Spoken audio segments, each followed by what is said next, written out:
Hello, welcome to the Learning House. Welcome to Homeschooling Through High School, Your Questions Answered. I'm Corey Dean. I'm Louise House. We are here in the Learning House in Bradford, Ontario. Louise is the proud founder of the Learning House and has run the Learning House for 27 years. My husband and I have recently purchased the Learning House, and we've been working closely with Louise and Harold and just really enjoying this journey as we continue on in this mission that we have of caring for families as they educate their children at home. And one of the biggest things that comes to us all the time is, what about homeschooling through high school? And moms and dads, we talk to people with infants, we talk to people with children in their 10th, 11th, 12th grade that are saying, what about homeschooling through high school? And this is a big concern. This is something that we really need to talk about. So we really hope that this time here will benefit you, that we are gonna just touch on some of the hot topics. We're not going to be able to cover everything. We have all kinds of things that we could cover, and we're not going to get into it today. But we're going to touch on the bigger parts. This is all information that's part of our bigger course, Help for Homeschooling High School. We will be running it online this year.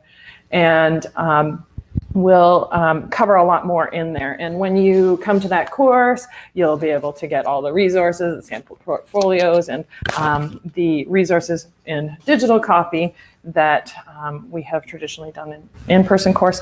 But we are just going to touch on the hot topics today. So while we chat, we really hope that you will add questions into the comment box below. We're going to try and respond to those, mainly in our Q&A afterwards, but also we will give some answers. If you miss the Q&A, we can certainly type back and forth to you, and you can call the store. And Louise and I really enjoy just talking one-to-one with people if you have some specific questions that you need addressed. So let's start off. Louise, tell us about your family and your high school journey. Yeah, so,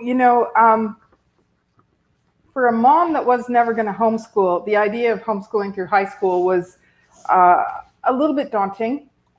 Certainly, it wasn't part of the plan. But as time went on and, our oldest was approaching that grade 8 year, he had no desire to go to high school, and we really had no desire to send him. And we didn't feel like we were finished with him yet. We still wanted those other years. And so, when we look back, I wouldn't really trade those high school years for anything. And my homeschool journey is finished actually quite a while ago. And I'm now a proud nana of 10 grandchildren. And so I have the benefit of looking back and actually seeing how this all turned out. And, I would have to say that we have very few, if any, regrets for the choice that we made for high school. And regrets is something that, people are always saying to me, oh, I just don't want to wreck my kids. I just don't want to wreck their future. And, like so many who have graduated students from high school, we can say, we didn't wreck our kids. Right. It turned out great. And in our family, we had people take very different paths in high school. So after high school, we had one that went to train from a master builder, and he became a luthier, which is a guitar builder. And that's something that I didn't even know existed before he did it. And he is still doing that and running his own business today. Our daughter took a lot of post-secondary training with CGA, Certified General Accountants, which you can't do the same way now, but she did just fine, and she was taking courses in her 20s that other people were usually taking in their 30s. And we have one that became a police officer and went to college, and another one that has done a couple of different career paths, one being a personal trainer and the other selling real estate. And their futures have not been put on hold or hurt in any way by their homeschooling in high school. And I would actually say that it really benefited them, because during the high school years, our kids had so many opportunities to connect with people in the fields that interested them. And we crafted their high school journey so that, they had the opportunity to experience the things that they were interested in and find out if this is what, God was calling them to do. And in our family, one of the really cool things was we actually had mentors in our kids' chosen fields of interest that mentored them through the high school years. So I can't say enough about, it's a part of the journey that we just would not have wanted to miss. Mm-hmm. Mm-hmm. And really, I know you feel the same way. Yeah, we've enjoyed it. We've enjoyed the teenage years. Now, parenting teens can be challenging in all kinds of ways. Yes. But our journey has been similar in some ways. We've homeschooled 4 children as well. 2 of our kids have graduated now.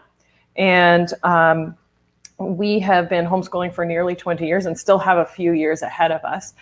My oldest graduated, has been in university. She's in her 4th year of university. I guess she's going into her 5th year because she's at University of Waterloo. And so she's doing 4 years over 5, and newly married, really enjoying this stage of life of seeing her really blossom and start her own family. Her and her husband are both still in school. My second daughter finished formally at home last year and has continued taking some courses, things that didn't get finished, things that she just wouldn't have done if she had gone to the program of her choice, which of course wasn't available this year because she wants to travel overseas. But we haven't counted that as a gap year. It's been a great year of discernment and of learning and of moving forward, and not a gap, not something missing for her, but that's been her experience. And we still have 2 more daughters that are homeschooling, one in high school at home and here at the store, and and another one that's just in elementary school and also here at the store quite a bit, but homeschooling her as well. So 2 have graduated, 2 continue on, but we have also seen the ability to tailor their education towards what their passions are. We know that, and we've all had these times with teenagers that, like, parenting teenagers is challenging, and nonetheless with homeschooling, and sometimes it just can be that pressure cooker of we are all together and we can get into each other's faces. But it's also been tremendously helpful and just a wonderful journey to be able to talk through things, to walk through the challenges with our kids as they are going through their ups and downs, whether it's with algebra or with interpersonal relationships and all of those things. We are available in the day-to-day to walk through those. And we found that a tremendous benefit to be able to just have those common times and the common experiences to be able to walk through them together. Homeschooling is never going to be the magic bullet. No, it's never going to solve everything. No. But it has been great for us personally in our relationships, but again, in those ways where we got to tailor things to our kids, to let them have those experiences, those mentors, and those, we have had the chance to send our both of our older girls to overseas opportunities that were really in line with the things that they have a passion about. So one of our daughters was in South Africa because she's got a real interest in doing missions with developing countries and with areas where they need just physical intervention for the care and safety of people. So she has been able to take advantage of those things that she wouldn't have been able to do and miss school over. And another one of my girls took some time and revamped her school year, finished things early so that she could go to California and spend a summer with friends. So she left in May, and she worked ahead on that. So those were some real cool benefits of us. And we continue to have so many things just in the day-to-day as well that we really appreciate. We did missions trips as well. And so I just can't say enough about, what a positive experience that was. And we weren't bound to do a student missions thing because generally our kids didn't go during the summer. They went with other groups at times when it worked throughout the year, and we weren't bound by that class schedule. It was great. And wonderful experiences. So rich. So neat. So let's talk about the really big underlying question though. What is the big picture that we need to look at when we're talking about homeschooling through high school? Yeah. And one of the real privileges I have in still working at the Learning House and working with Mark and Corey is just that I'm doing a lot of consulting. I've done curriculum consulting for families for many years, as many of you will know, because I've probably spoken to a lot of you. But I'm still here and able to do that. And I get a lot of angst and a lot of questions from people about, high school. And when they're asking me this question, I sense there is fear. I mentioned before that, we're genuinely afraid that we may hurt our children's future. And so I've come to the conclusion that there's one question that we really need to be asking when we're looking at homeschooling through high school. And that question is simply this: what does God have for our family in this next season of life? And if you have that question answered, it's back to knowing your why you're homeschooling. If you know that God has called you to homeschooling, then when your child turns 13 or 14, it doesn't necessarily mean that the calling is over. Mm-hmm. And so we really want to seek the Lord and find out what he has for your family. And if you feel that he is calling you to move forward, then jump on that with, just great confidence, because God cares about our children's future way more than we even can, And so that can carry us through those tough days. Absolutely. Those tough days are absolutely going to be there. Yeah. But to know that you have a calling and that's what you're supposed to ride do, through it. Mm-hmm. Yeah. Mm-hmm. So talk to us about making a plan for that then. Yeah. So planning for high school, I think that's a place where, people get really overwhelmed, and this is something that if you were to come to our course, we would talk a lot about. And maybe this is just a good point in our, little time here to just mention that our expertise really is in homeschooling high school in Ontario. Mm-hmm. And that's where we live, and that's what we're most familiar with. Most of what we're going to be talking about is very applicable in other places, but really you do need to know what is happening in your own jurisdiction, in your own province. And when we're helping people plan here in Ontario, we really encourage them to look at what the Ministry of Education suggests you would do over the 4 years of high school. And they have a nice little document, and you can simply find it by Googling, what do I need to graduate in Ontario? You can find it for Alberta and Manitoba by doing the same thing. But it gives you a guideline. And we're not saying that you have to do everything exactly the way it says, but it tells you there's 18 compulsory credits and you're supposed to do English every year.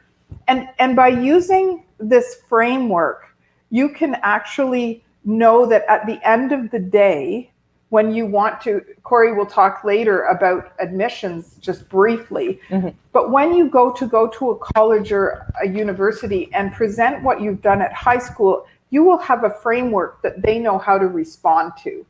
And I think that's really, really important. And again, these guidelines help like people will ask me, well, do we need to do English every year? Well, the answer is yes, absolutely. But then I also see people having their kids struggle through 4 years of heavy math and find out they're going to go to college and do something that's not math related. And even the government says you only need 2, possibly 3 maths. And so that gives you freedom. So I would encourage people, when you're planning your program, and you want to try within this framework to also pull in these things that your students are interested in, their passions. And so if they're into music, or one of our boys was an elite athlete, and so he was training, and he got 4 very good phys ed credits plus a credit in nutrition, because he was at a very high level of performance and doing a lot of studying. So, you took these things and you pulled them in, but you put them in this framework so we could take it forward, so that when we went down the road to go to college, someone would be able to look at it and understand what it was. Right. And so making a plan then, I think it includes sort of putting it in that framework, but not necessarily having to have everything planned out in credits. Our kids don't have to have all of their credits accredited, but it helps to speak the language of the people that we're going to. I think that's really, really important. Yes. Yeah. And to just understand that, what a credit is, that 120 hours of study is the benchmark for a credit in Ontario. And so going to co-op once a week and doing phys ed for an hour is not a phys ed credit for high school. Correct. Right? And so that gives you some kind of also a framework. If we're going to create our own course around an interest, it should include that amount of work. Okay. So let's talk about record keeping then. Yes, this is definitely Corey's thing, not mine. I wasn't a very good record keeper, so and I'm not the most stellar record keeper, but there is something to be said for keeping records, whether proactively or reactively. Yes. So it's always going to be better if we keep records proactively, if we write them down as we're doing our studies. And I always have little sheets where I make for my kids like a list of assignments for the week. And so when we check them off, those are my records. And I know what section of what book they've read or what lesson they've done or what tests they've done. And those are my records. And I will keep the tests. I will keep samples of their writing. But you know what? There's times we just don't get that done. And it's okay to look back and say, we did have a good plan. We did execute that plan. We did do the work.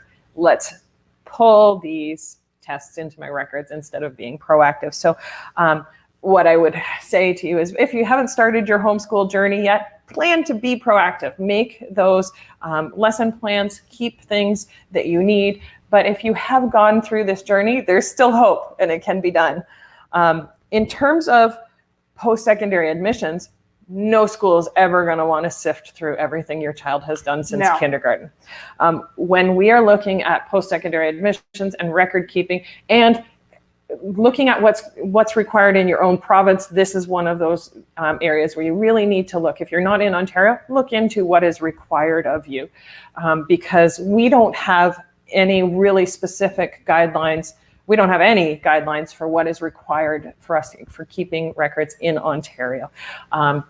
So it is up to us to keep those documents and to have them ready for when our students want to go into a brick and mortar school, or they want to get into formalized online learning, or if they are looking into post-secondary admissions. So in terms of admissions, nobody's going to look through all of the scrapbooks and all of the beautiful things. So we have to sift through and get the stuff that is valuable, things like transcripts from any accredited institutions, accredited grades. But I was just even thinking about, like, can you speak to marks? Because people are going to. Yes. So let me come down to that. We're going to keep things like a transcript that somebody else has made a grade, and these can be accredited or unaccredited. In Ontario, accredited means it's an OSSD approved credit or an OSSD transcript that would show that your student has got their diploma. There's lots of options. That's just one of them. But if they have transcripts, keep them.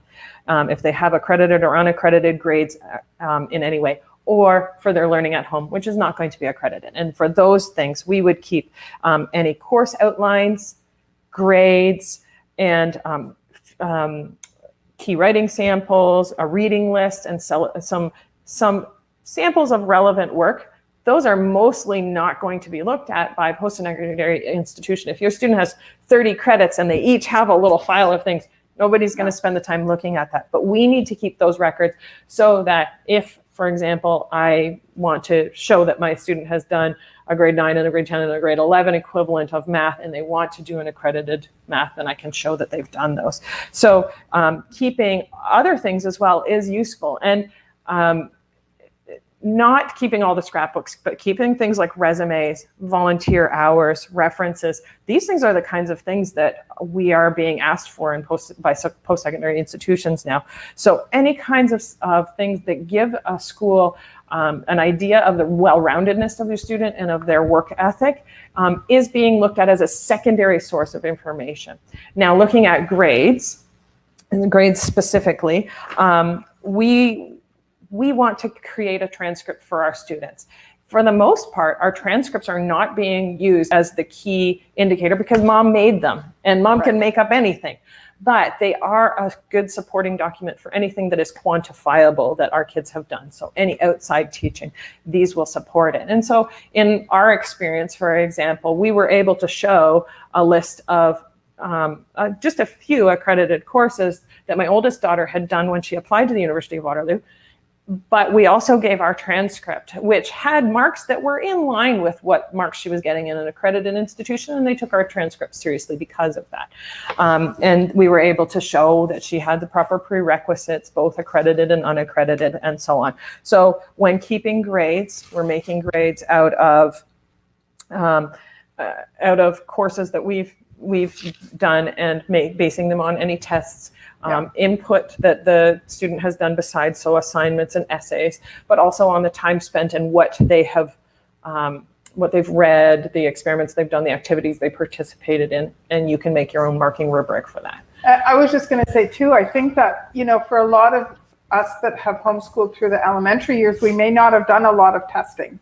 Yeah. And even if it was available with the program, we didn't do it. But if testing is available in the high school years, then we really should be taking advantage of that and doing that so that we have a metric to give. And so that we have a metric, and so that our kids are also prepared for learning in a different learning environment. Yes. So a lot of what we're doing in the high school years is preparing our students to learn under someone else's authority. So while I knew, and we homeschooled from a Charlotte Mason perspective, a lot of my ability to evaluate my students at an elementary level is very much anecdotal. For sure. We learned about leaves and we learned about bees, but we didn't necessarily quantify that with a question and answer quiz. But I could tell to what extent my student had dove into that topic, how much they had absorbed, how much we would need to go back and learn more if we wanted to assimilate more of that, and what different topics and amount of time. So what we found in communicating both with high schools to do accredited courses in preparation for secondary, post-secondary, and in our post-secondary applications is that they want to know about the syllabus, what has been covered. They want to know about the amount of time, because I tended to focus on, a course is 120 hours. That wasn't as important as what the syllabus was and what their grades were. But all three of those are important, because if we say, hey, in a morning, we covered everything that you needed to do for high school biology, we didn't, we couldn't. Yeah. So the syllabus, the amount of time, and some quantifiable grades are important. And I'd say, as much as you can, take the opportunity to be proactive. Keep records as you can, knowing that you can go back afterwards. It brings to mind the verse, and I'm pointing my finger at me because these are the things that I need to continually remember. But in 1 Peter, it says, "Sanctify the Lord in your hearts and always be ready to give a defense to anyone who asks you for the reason for the hope you have in you." And we're not talking about the gospel here, but it is also about academic integrity. As homeschooling parents and as Christian homeschooling parents, we need to be able to bring to the people that we're communicating with that we have taught our kids with a level of diligence and with a level of academic integrity to show them that we really have. There's a big difference between a homeschooled student who has finished high school at home without a diploma and someone who has not finished high school and doesn't have a diploma. And we want to be able to show that as well as we can. Can you talk to us about diplomas? Yeah, I will talk about diplomas. I just want to follow up on the record keeping thing because, I think that often people will say, my son or daughter is going to go and do this and we're not going to need it. And I guess in our family, we kind of did that with a couple of the kids. And guess what? 10 years later, they came back and said, I want to go and do this and I need my transcript. So you're really not totally off the hook because people change their mind and their life direction changes. So again, just encourage you to at least keep some files or something. We had to go back and be a little creative, but I did have my files and I did have my marks. And so we could. Our transcripts are like our academic resume. Yeah. We've got to be able to present that. Very few people get a job without a resume. You can. Yeah. But having that resume or that transcript is what helps us to to clearly state what our students have available and what they are applying with. Yeah. So the big question, diplomas, will my student get a diploma? And I think, a lot of times people will call and they'll say, well, we want to do, books from the Learning House and we want to get an accredited diploma. We're not a school. We can provide anything that you would need pretty much to teach through high school, but the record keeping, as Corey mentioned, is definitely for the parents. So as parents, we've talked about planning this program and putting it together and keeping the records. And so at this point, you're in the driver's seat and you're the one that can decide when your students are done their program, and then you can give them a diploma. This is not an accredited diploma. An accredited diploma is only available from an accredited institution. And in Ontario, the way that you get an OSSD, which is an Ontario Secondary School Diploma, the way that you get that is quite limited. You can attend a brick and mortar school. There are several online publicly funded high schools that you can do at home. So you're basically bringing school home, but you can do at home, and you can get all of your credits and you can graduate with an OSSD.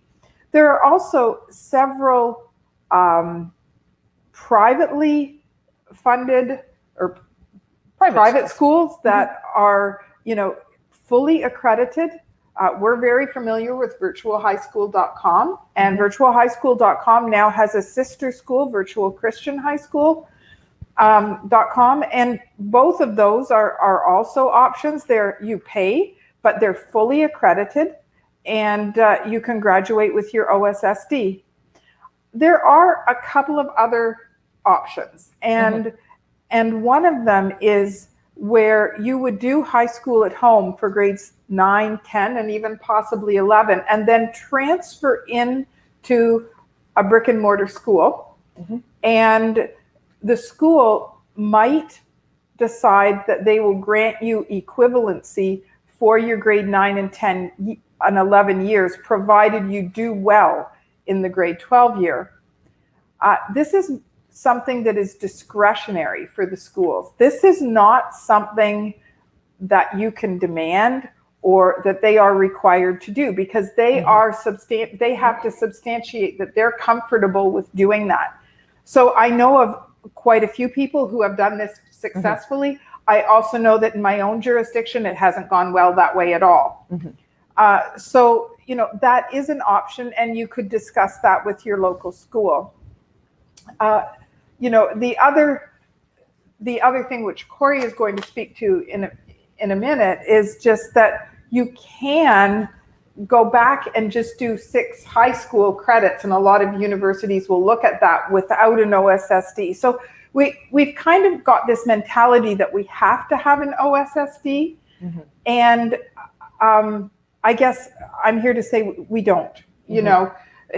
It doesn't mean everything will go seamlessly or perfectly if you don't have it. But again, if God's taking us through this journey, then he's going to see our way. And, there are homeschooled grads in just about every profession I can think of.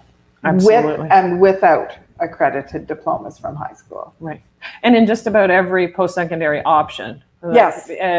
Any and every college and university, I think you could find homeschooled grads and all kinds of other options as well. Yeah, for sure. So maybe that just kind of leads into a little bit about, post-secondary and sort of, that's a really big topic. That's where we could spend a whole day here. And I'm happy to chat with people on the phone. I've had lots of talks with moms and kids as they are preparing for those applications. The first thing that we just have to pour over all of this is that you have to be proactive. You've got to call the schools. You've got to talk to the the union, if you're looking at doing an apprenticeship, you've got to talk to the college, to the university, to the mentor, to the job site, and see what it is that they are requiring, because it's never going to work for you to go and say, well, Corey and Louise said. So we've done our research, but what our research, the undergirding part of our research is you've got to be able to be proactive and talk to each individual institution. Now, floating over all of this too is that we use our OSSD as a framework. We use the diploma as a framework, but they're not undergirding all that we do. They're not ruling all that we do. They give us a good framework. And in like manner, students can go to a brick and mortar school. They can get their OSSD and they can go off and apply and get stopped and say, you know what, you're not ready. You aren't qualified, or you don't have the prerequisites. So if our students run into problems with executing this post-secondary transition, they're not alone in that. Yes, that's true. And there's no guarantees whether your student is in school or whether they're homeschooled that they will actually get into the school of their choice. Absolutely. Right? Absolutely. So, yep. There's competitive programs and there's all kinds of things that we can't control. So this is where we know that the Lord is in control. He's called us to it and he'll walk us through it. Yep. So there are so many options. I'm going to have to be so brief. We want to make sure that we respect your time, but there are so many options for our kids as they're graduating from homeschool. They can continue homeschooling through university now and through many college courses. Many accredited Canadian universities give credits, and you can get stuff from the States and various places. So you can keep on homeschooling if that's your excitement. But then many families are like, nope, we're done. And we want to help our kids to transition into the next stage. So they can go on to university, they can go on to college, they can go on to apprenticeships and entrepreneurship and into the workforce. They can go into the military. All of these things are options for them. And there's all kinds of places where you can look for information about that, but I can't get into all of that right now. The fact is, though, that knowledge is power. You need to be proactive and make sure that you get out there and find the information you need. And make friends. Like this is a big deal. Do networking. And we had the opportunity I had the opportunity to work closely with one of the local colleges who was talking about how they could better connect with the homeschool population as both a population that they were mandated to serve, and young adults that were finishing their high school career, but also as a population that they felt were going to be able to be good students in their school. So they said, how can we connect with them? And one thing we found is that in their school, like many others, in a publicly funded college, there's a lot of different moving parts. And you may call the admissions officer and they may say, sorry, you can't get in with without an OSSD. And you need to say, who else can I talk to? Who else can help me to find the information I need to be able to help my student to get in? Because an admission officer may have different information than a registrar will. And a department head may have a different information than a department head from another campus. And so we even talked through that, how there's actually a homeschooling dad that I talked to who is a department head on one campus. And he said, my colleague at the other campus may give you a different idea or a different answer, but I have the autonomy to allow a student into my program if I feel that they're going to succeed. And so he was able to create a criteria for entering students into his program. So doesn't mean that we go in entitled. It doesn't mean that we go in and say, well, I want it this way. But that if we make friends, what we know is that if our kids aren't qualified, you will find registrars and admissions officers and program heads that will bend over backwards to help you find those resources so that your student can get those prerequisites that they're missing, or so that they can get the skills, or they can help to build up their transcript in the right way. But on the other hand, if we go in there entitled and we are not friendly, it doesn't matter how qualified your student is. They're not going to get in because schools are trying to, cover their bottom line, and they need people who are going to pay the bills and make good statistics and not be a problem student. And so they want our students, because we know that homeschooled students excel.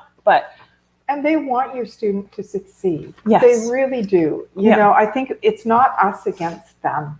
Mm-hmm. We found that so often that, they really they genuinely did care. Mhm. And they, you know, and like Corey said, if that you didn't have the, you know, they wanted to help Sometimes you. they lack information maybe about your program, or Yeah. sometimes they lack information about what you have done and not understanding what you have done.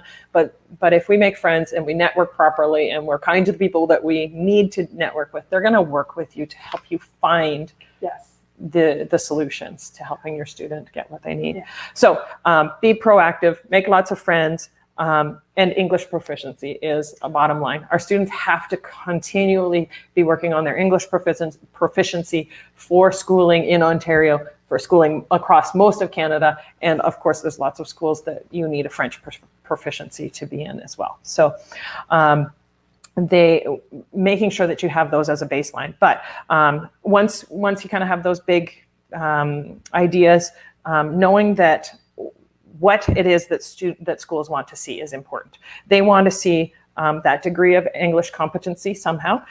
They may give your student a test, or they may require some sort of an accredited course, or they may take your own samples and so on. It depends on the school. They need to know that your student has achieved the prerequisites needed. They need to know that you have some sort of measurables in place. And in Ontario, they're going to default to say I need to see their OSS, the transcript for their Ontario school, secondary school diploma. But there's other options like 6th grade 12s, like SATs. Yep. At a college level, a GED is very valuable. But often they'll let you in just with writing their entrance test. You don't need that GED to begin with. You know? So equivalency tests or entrance tests, colleges will often administer a test themselves. Or private colleges will often have a third party administer a test like a CAT test, which is the Canadian Adult Achievement Test, and all kinds of other options. There are options for our students to get AP courses, which is advanced placement, where they will get equivalent to university credit for their courses, and they can go in as a transfer student. Those ones are not as tested by homeschoolers, but there's a lot of options, and know that there are options. Right now, the most popular ones are, they're going to come and say, where's your OSSD? You don't have that. SATs, GEDs at a college level, or 6th grade 12s are very, very popular. But that's not the only thing that they're looking at. They're also looking at, so in addition to English, to having your prerequisites, to having some sort of measurables, they want to know that your student is a well-rounded person. And this is something that wasn't looked at by colleges and universities 20 years ago, and is becoming more and more popular now, is that universities especially are looking at how well-rounded is this student? Are they volunteering in their community? Do they hold down a job while they get these excellent marks? Or have they only ever studied and they've never had a job? Do they have key responsibilities in their families that other students have? Do they help to care for younger siblings or for ailing family members? Or are they income earners in the family, and so on? They want some sort of a transcript. And whether that's accredited or not, they want to see what what our students have done. So they need that transcript, and they might have program-specific requirements like an audition or a portfolio or things that are specific to different programs. So overall, though, you need to be in good communication with the schools. Make sure that you are working with them, and if they say you don't have the prerequisites, ask them, who do I talk to? Where do I go? What do we need? What prerequisites are we missing? And help your student to make sure that we're just preparing them for that transition from learning under our authority to learning under someone else's authority, and making sure that they're ready to submit to that level, and that they're prepared to start into that study. So there are just so many options, and I love hearing about where students are at. I love seeing my kids transition, and take that time to struggle with where am I going and what do I want to do? And for some kids, it takes longer than others. Some kids know right off the bat what they want to do, and other kids are, or maybe some of us as adults are still trying to figure that out. And that's okay. It's a really cool part of the journey, just to see our kids as they blossom and they start to see themselves as part of a bigger picture and part of something that God has predestined for them to do, that you are skilled at something, you are excellent at something, and you can be passionate about something, and we can help to transition you into an adult life where you can embrace those and get really good at that. And it's often not something that we as parents are really skilled at ourselves. So it's really neat to see this blossoming stage. So enjoy the journey. I'd say that's my biggest parting thought. I think enjoying the journey is, probably and we've chatted too about we look at this microcosm in front of us, and we often get lost in the weeds of should I do this science credit or this science course, and is this the better math or is this not? It's worth struggling through those ideas. Absolutely. And choosing well. But think about what we want to say about our kids when they're 30. We want to be able to see that they are doing what God has called them to do, that they are living out their passions and their dreams because God has made them good at that they are caring for their home and their family, that they're caring for themselves, and that they're contributing to society in a positive way. So don't sweat all the small stuff. Plan for it, make a plan, execute it, be proactive. But and join us next fall, yes. Possibly in November, and we'll each one of the things that we've spoken about today we'll talk to in more much more detail, and just sort of put bones on it, flesh on those bones. So take time and do your thinking and your praying, and yes. And I know that as we've chatted, you've added questions in here while we've been talking, and we're going to address those when we go into the Q&A next. So we're going to end this video, and then we'll come on live and be able to discuss through those questions that you've left here and any questions that you want to put on our live Q&A. And we'll catch as many as we can, but we're not going to keep you all day. And then we'll just encourage you to call the store, and you can certainly talk to us about specific questions that you have, and to sign up for the Help for Homeschooling High School seminar, which will be running in the fall. So thanks for joining us. Thanks for joining us today.